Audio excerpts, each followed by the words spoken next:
രാവിലെ 4 മണിക്ക് അലാറം വെച്ചിട്ട് ഞെക്കി ഞെക്കി ഞാൻ 6 മണിക്കാട്ടോ എഴുന്നേറ്റത്. അപ്പുകുട്ടൻ നല്ല ഉറക്കാണ്. അത് പിന്നെ രാവിലെ എന്തൊക്കെ സൗണ്ട് കേട്ടാലും അവൻ എഴുന്നേക്കത്തില്ല കേട്ടോ. അത്രയും നന്നായിട്ട് കിടന്ന് ഉറങ്ങിക്കോളും. അങ്ങനെ പല്ലൊക്കെ തേച്ച് മുടിയെല്ലാം കൂടെ വാരി പൊത്തിയിട്ട് നേരെ അടുക്കളയിലോട്ട് വന്നിട്ട് ആദ്യം തന്നെ അരി തിളപ്പിക്കാൻ വേണ്ടി അങ്ങ് എടുത്തു വെച്ച് കേട്ടോ. ഇല്ലെങ്കിൽ ഞാൻ അതങ്ങ് മറന്നു പോകും. ഇന്നലെ രാത്രി 11 മണി വരെ ഇരുന്ന് അരിഞ്ഞ മാങ്ങയാണ് കേട്ടോ. അത് ഉപ്പ് തേച്ച് വെച്ചോണ്ട് അതിൽ നിന്ന് വെള്ളമൊക്കെ ഇറങ്ങിയിട്ടുണ്ടായിരുന്നു. കഥക് തുറന്നപ്പോൾ പൂച്ചക്കുട്ടന്മാരെല്ലാരും, ഇപ്പം മക്കളും കൂടെ ഉണ്ടായതുകൊണ്ട് അവരെല്ലാരും ഹാജരായിരുന്നു.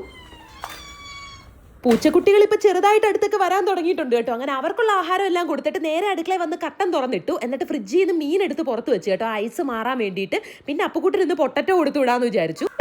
അങ്ങനെ വലിയ 3 പൊട്ടറ്റോ എടുത്തിട്ട് അത് ചെത്താന്ന് വിചാരിച്ചു കേട്ടോ. സാധാരണ വലിയ പ്രായമുള്ള അമ്മമാരൊക്കെ ഇതിങ്ങനെ ചുരണ്ടും, പക്ഷെ ഞാൻ ചുരണ്ടത്തില്ല, ഞാൻ ചെത്തിക്കളയും. കാരണം ഇതാണല്ലോ എളുപ്പം, മറ്റേത് കുറേ സമയം എടുക്കുമല്ലോ. അങ്ങനെ ഞാൻ നിന്ന് അവസാനം ഒരിടത്ത് കയറി ഇരുന്ന് അതെല്ലാം ചെത്തി വൃത്തിയാക്കി എടുത്ത് നന്നായിട്ട് കഴുകിയെടുത്തു. ഇതിപ്പോൾ നമ്മുടെ ഇഷ്ടത്തിന് നീളത്തിലോ വലുതായിട്ടോ ചതുരത്തിലോ എങ്ങനെ വേണമെങ്കിലും നമുക്ക് അരിഞ്ഞെടുക്കാം.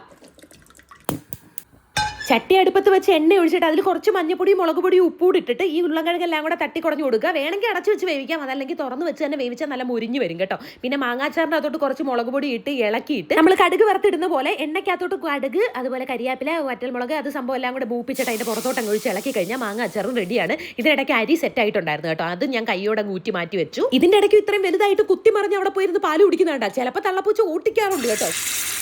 ഇത് അപ്പുകുട്ടനുള്ള മീൻ വറുത്തതാണ്. അവന്റെ സ്കൂളിൽ മീനും ചിക്കനും ഒന്നും കൊണ്ടുവരുന്നതിന് ഒരു പ്രശ്നവും ഇല്ല കേട്ടോ. അങ്ങനെ മീൻ വറുത്തതും റെഡിയാക്കി. ബസ്സിന്റെ സമയമായപ്പോ ദാ ഓടടാ ഓട്ടം. കൊക്കെത്തി നോക്കുന്ന പോലെ ദാ നോക്കുന്ന കണ്ട, അതാണ് അപ്പുകുട്ടൻ. അങ്ങനെ അവന് ടാറ്റയൊക്കെ കൊടുത്തിട്ട് തിരിച്ച് വീട്ടിൽ വന്ന് ചെടിക്കൊക്കെ വെള്ളം ഒഴിച്ചിട്ട് ഞാൻ കുറച്ച് നേരം പോയി കിടന്നു കേട്ടോ. അപ്പൊ പിന്നെ അത്രയേ ഉള്ളൂ മക്കളെ. Tata bye, see U.